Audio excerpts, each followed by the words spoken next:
จบบอนใดเลี้ยนแถวกันเลี้ยนแถวยืนอยู่ใช่เลยสิถ่ายคลิปนะสิยืนมองใด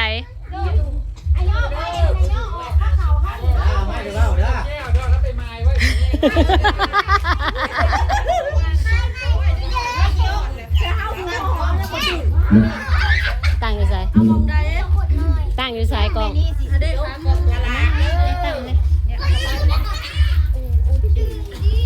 บอกกติกาก่อนเด้อบางบอกให้ยก2ยกผู้ละอันจับ2บ่ได้เดี๋ยวจับอันเดียวเพราะเขาใส่จำกัดดิจับจมือเ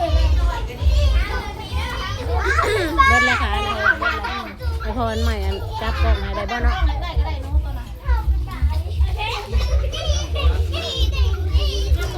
ปนี้ถืออันตัวสุดท้ายยืนดีเอามองได้ยืนอยู่ซ้ายยืนอยู่หันบ่เจ้าคือสิยืนอยู่นู้นลงลุ่มพุ่นเอาโต๊ะตั้งไว้โต๊ะบ่ปนี้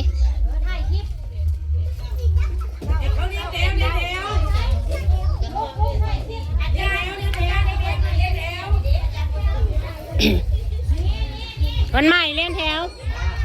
พุ่นเลี้ยนจะพุ่นเข้ามา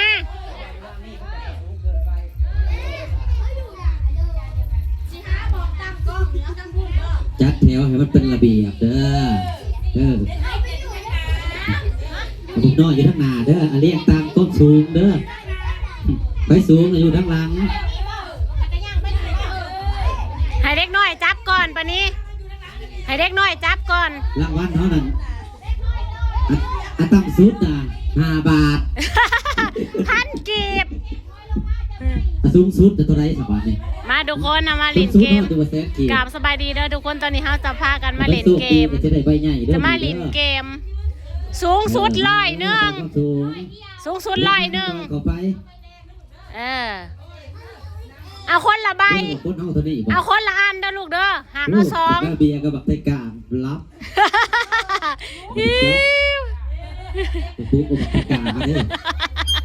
เขายันมันจับเอาหลายอัน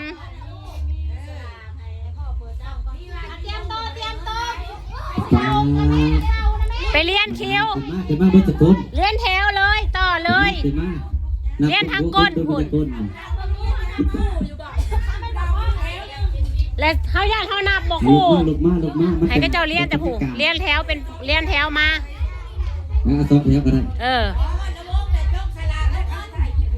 ให้เด็กน้อยเขาก่อนผู้เลี้ยนทั้งผุ่นเลี้ยนข้างนั่นวันนี้ไปให้ก็เจ้าเลี้ยนทั้งผูให้เด็กน้อยเขาก่อนต่อทั้งผุ่น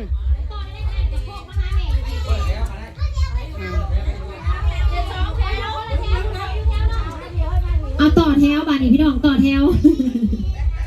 อ้าวผู้ใดก็เอากล่องเงินผู้เฒ่าอยู่ข้างนั่นมันบังเพราะว่าจะให้เด็กน้อยเขาก่อนผู้เฒ่าให้ฮูโตว่าเฒ่าแล้วไปฟังนั่น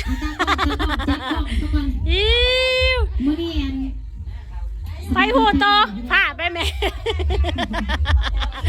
ฝ่าบินมาดูวันนี้น้องฝ่างานเป็นพิเศษเด้อใช้ผู้บ่าวนะลูกผู้บ่าวบ่มาน้องฝ่าวันสิโปโตแฟนมือนี่พอดคือบ่มายังบ่เห็นเอามาใหม่เด้อผ้าเล่นเกมมือนี้ทุกคนก็แบบว่าเฮาก็บ่ได้ร่ำได้รวยดอกแต่ว่าเฮาสิผ้าแบบว่าผู้เฒ่าเล็กน้อยเล่นเกมมวนซื่นให้5ทุกคนเดี๋ยวเปลี่ยนกันผู้เฒ่าเอาน้ำรังนะเสียผู้เฒ่าเราเล็กน้อยเด็กน้อยเขาก่อนให้เกียรติผู้เฒ่าก็ผู้เฒ่ายืนก็ได้โอเคให้ผู้เฒ่าอนุบเอาเด้อพายากได้ใบใหญ่นะที่ทานเอาเด้อให้ผู้เฒ่าเขาก่อนผู้เฒ่าเพิ่นปวดขาปวดแข้งยืนโดนบ่ให้เห็นให้ยืนแล้วนี่ปะนี้บ่ให้เห็นเด้อให้ได้ใบใหญ่ๆเด้อไม่ใหญ่ให้โชคเด้อใบอะไรใบยัง15,000ตบมือ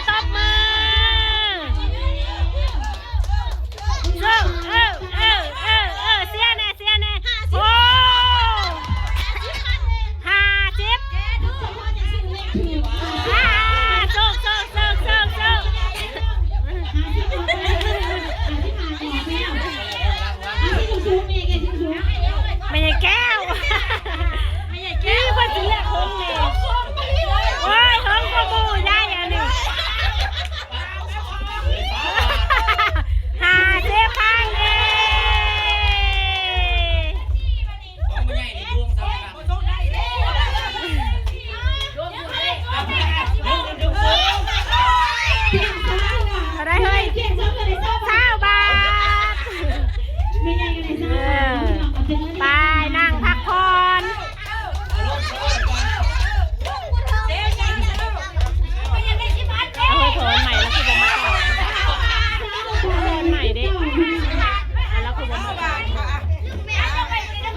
มาต่อนะแม่เฮ้ย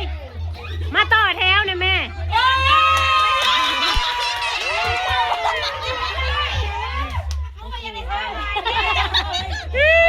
เข้านี่ไหม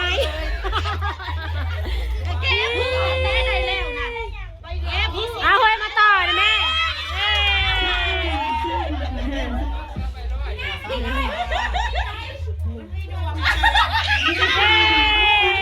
เต้นไม่ได้เต้นเดี๋ยวมึงได้เงินหน่อยป้าเตี้ยค่าเลข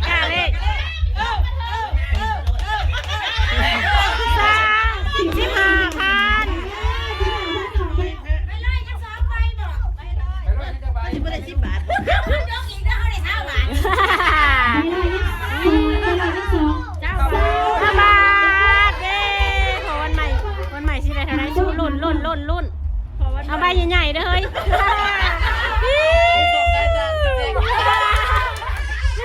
เอาได้เฮ้ยเจ้าบาทเบิร์ดละน้องมะนาวจกมะนาวเขินอันนี้แม่ลูก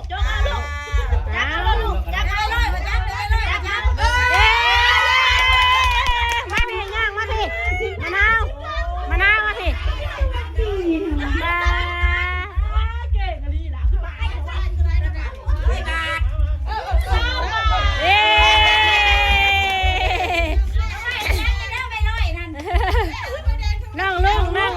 งลงน้องวันใหม่เอาใบใหญ่ๆได้วันใหม่ไปลอยลูกไปลอยเบิ้ลเลยเจ้าบ้าไอ้ที่ไปเอา100 บาทอย่าบอกลูกแล้วเลยอย่าไปแบบนี้นะ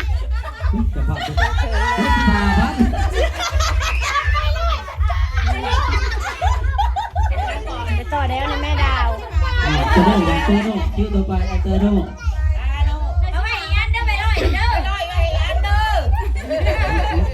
ต่อแล้วไปเล่นจัดแม่เด้อไปต่อเที่ยว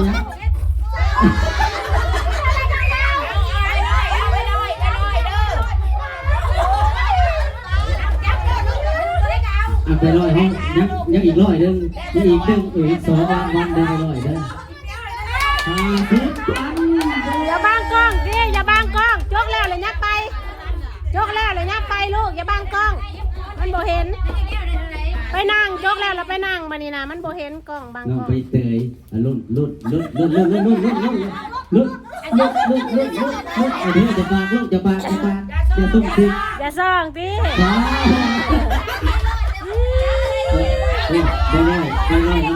กันยามาจับกล้องเนี่ยจะไปต่อแถว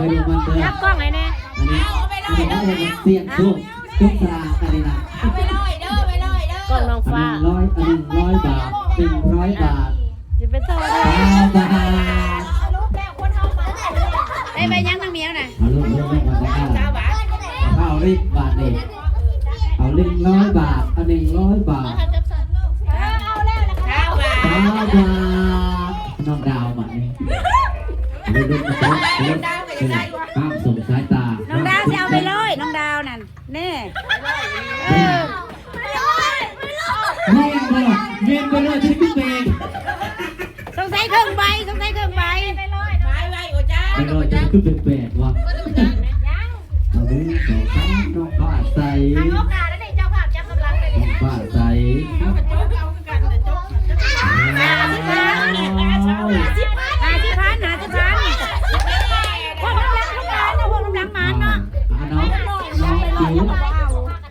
จิ๋วบ้านหน้าก่อนพี่น้อ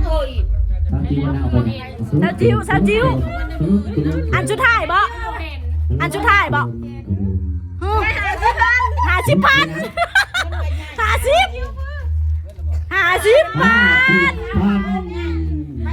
ยังจะรางวัลแบบนี้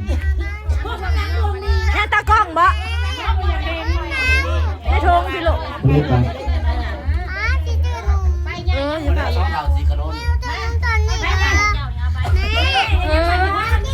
โอ้ยนางดอยนะมันยางผ่านแต่กล้องซ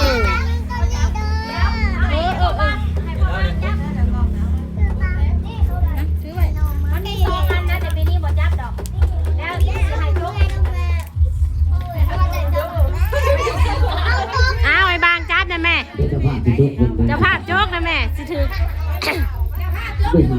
ก็ไปเด่นที่ไหน ยัง2ใบไม่น้อยไอ้บ้างไว้ เดี๋ยวจะเด่นมันห้ามเลย มันมี2ใบกันยังจับเนี่ยโอ้น่าใส่เจได้ใบยังเจใส่ผู้สุดท้าย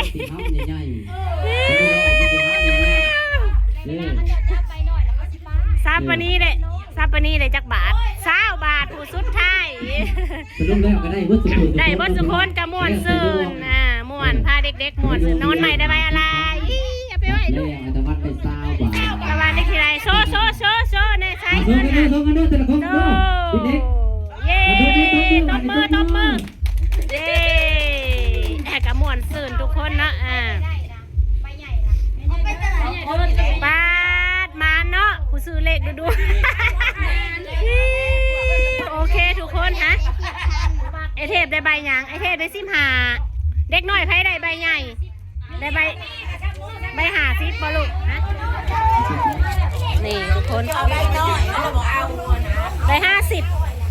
เหลือจิ้วกับมันด้วยกับน้องฟ้านะมันเซยยืนเรียนกันทุกคนน้องฟ้ามาโซ่ดูนี่ทุกคนยืนเรียนกับน้องฟ้าได้50,000มันอยู่ทุกคนเงินอ่างเปาจากซาสุปันนี่นะ50,000ไปเลี้ยงคือบ้า50,000โอเคทุกคนสำหรับเกมนี้กระมวลอยู่ทุกคนนะกระมวลอยู่แล้วกันบางคนก็ได้หน่อยบางคนก็ได้ร้ายกันแล้วแต่ดวงเนาะทุกคนทำพาลิงเกมมาว่าเทศหายม่วนเนาะทุกคนแต่ละปีนะซัปปานี้แล้วก็แจกอ่างเปาอยู่นอนใหม่ได้ไป20 บาทโอเคทุกคนเนาะสำหรับคลิปนี้ทุกคนจะทุกคนกระมวลอยู่ทุกคนก็ขอบใจซัปปานี้ค่ะลิงเกมเนาะเป็นเท่ากับคิดรวมกันว่าเฮาเสร็จเกมแบบใดทุกคนนะบ๊ายบาย